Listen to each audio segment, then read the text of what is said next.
Hi, a very good day to everyone. I'm Lee Jun Xian, matrix number F19A0234. Now I'm going to present my business canvas model for MZ Cattle. Initially, I would like to introduce the vision and mission of the MZ Cattle.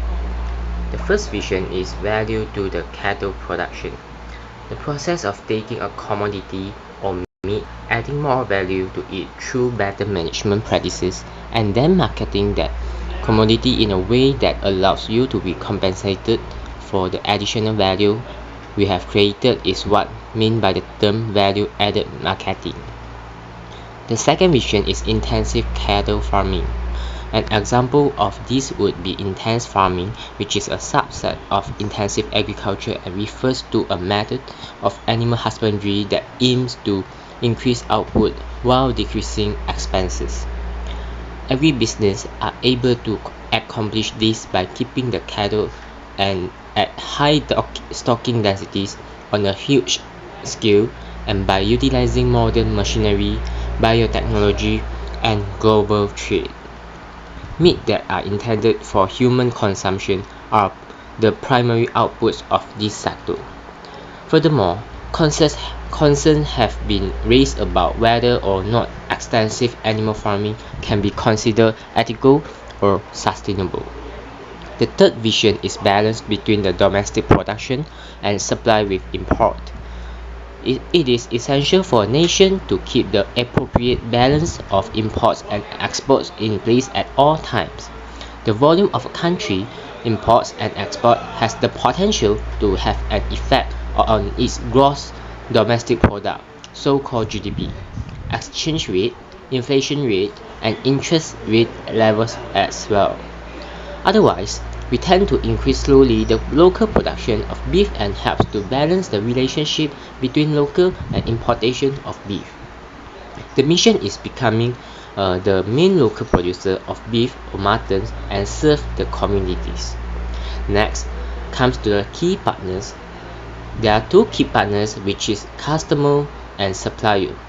The customer is the most essential component of our company, and this is true irrespective of the sector we operate in or the nature of the goods and service we provide for sale.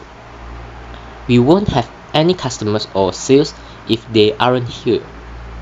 As a consequence of this, they are an essential consideration in the process of formulating our marketing messaging and strategy. The supplier is a firm that can select to deliver a product or service that business require. And this type of provider focus more on providing a product such as the raw materials, and the communication with supplier often only go in one direction, and they are easily interchangeable with other options should that become necessary. Subsequently, the key activity is sales and production, or so-called breeding or crop production. The customer experience is significantly impacted by both sales and service. They are the primary agents responsible for maintaining client loyalty, which will result in the consumer being an advocate and propagator of the firm brand. The purpose of breeding and crop production are to produce a flow that is not only healthy but also sustainable and profitable. Monitoring and controlling all production processes, including making adjustments for any deviation that may occur, is one of the responsibilities that come with the job. Next is the value proposition. The value proposition is fresh and valuable, affordable, as well as good protein source. For example, value-added meats, which include cuts that have been marinated, proteins that have been pre-cooked, and other items that have at least one step of cooking preparation that has already been completed, are getting renewed attention in the store and online as both retailer and supplier ramp up their efforts in product innovation and merchandising. Value-added meat can be found in a variety of different formats, including vacuum-sealed packages, ready-to-cook meals, and etc. Regarding the customer relationship, the maintaining positive relationship with our customer enable us to form much more meaningful connection with them.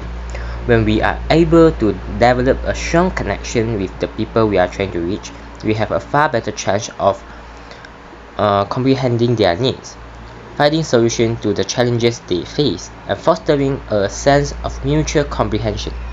Thus, our customer relationship, including promotion, donation, customer service, food bank, as well as feedback.